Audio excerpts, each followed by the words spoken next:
10 বছরেরও বেশি সময় ধরে ঢাকা দক্ষিণ সিটির একটি রাস্তা ডুবে আছে পয়ঃবর্জ্যের পানিতে। 53 নম্বর ওয়ার্ডের কদমতলীর জুরাইন মেডিকেল রোডটির বেহালে চরম দুর্ভোগে বাসিন্দারা। স্কুল কলেজে যেতে সমস্যা হচ্ছে শিক্ষার্থীদের, খোলা যাচ্ছে না দোকানপাট, বাসা ছেড়ে গেছেন অনেক ভাড়াটিয়া। I have seen that long time, কিন্তু এখন কত হয়েছে, এই যে কোনো জায়গায় কোনো এলাকায় আমি এরকম রাস্তা দেখি নই।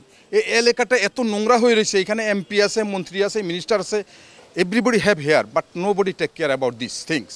ঢাকা দক্ষিণ সিটি কর্পোরেশনের 53 নম্বর ওয়ার্ডের কদমতলীর জুরাইন মেডিকেল রোডের বেহালে দুর্ভোগের শেষ নেই বাসিন্দাদের।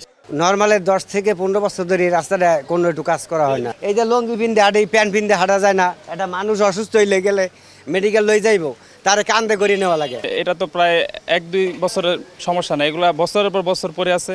পয়ঃবর্জ্যের পানিতে সয়লাব এই সড়ক।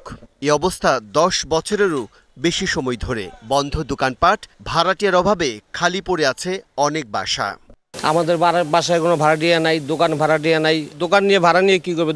দিনের পর দিন দোকান খালি থাকে, কেউ আসে না। পানি বৃষ্টি হলে কোমর পর্যন্ত পানি থাকে রোডে। আমার জ্ঞান বুদ্ধি হয়েছে পর থেকে আমি এই পরিস্থিতি দেখতেছি এলাকার।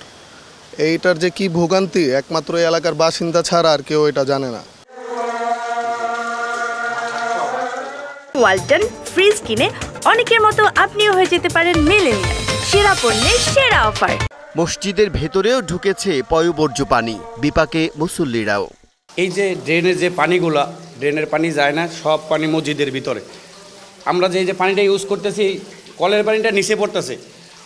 ওই পানিটা গুলো অপবিত্র পানি, বাথরুমের ময়লা পানিগুলো আমরা উজু করলে ওই পানিগুলো আমাদের শরীরে ছিটে আসে। তো এটা তো অপবিত্র পানি। উজুটা হয় কিনা জানি না, নামাজ হয় কিনা জানি না। বৃষ্টি হলে এখানে ভরে আসে মনে করেন ভিতরে ফ্লোরের ভিতরে দুটো পানি হয়। পানি ইচ্ছা ভালো করে কাঁচা কুচা, আবার জেট দিয়া দুই। পবিত্রতা রক্ষা আসলে ইসলামের একটা বিধান, কিন্তু সেই পবিত্রতা রক্ষা করতে গিয়ে আমরা হিমশিম খাচ্ছি। বাসিন্দাদের অভিযোগ, স্থানীয় জনপ্রতিনিধিদের কাছে বারবার ধর্ণা দিয়েও কোনো সুরাহা হয়নি। চলাচলের জন্য বাধ্য হয়ে নিজেরা ফেলেছেন বস্তা। এটা আপনার বৃষ্টি হইলে মানুষ হাঁটতেই পারতো না, একদম হাঁটতে পারতো না। এলাকার যারা আছে তারা আর মিলে মানুষের চলাচলের জন্য ব্যবস্থা করে দিয়েছে। ছেলে মেয়ে স্কুলে যেতে পারতেছে না, আমরা চলাফেরা করে বাজার করতে পারি না। বুটের সময় হলে বুট দেই, কামের সময় হলে নাই। জিজ্ঞাসা করলে বলে এই সপ্তাহে দুরুম, সামনের সপ্তাহে দুরুম, এরা এই পর্যন্ত আর কোনো খোঁজ খবরই নেয় না।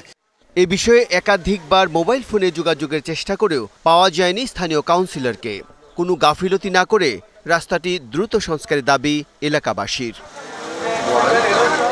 Bijan Kumar Das, DBC news, Dhaka.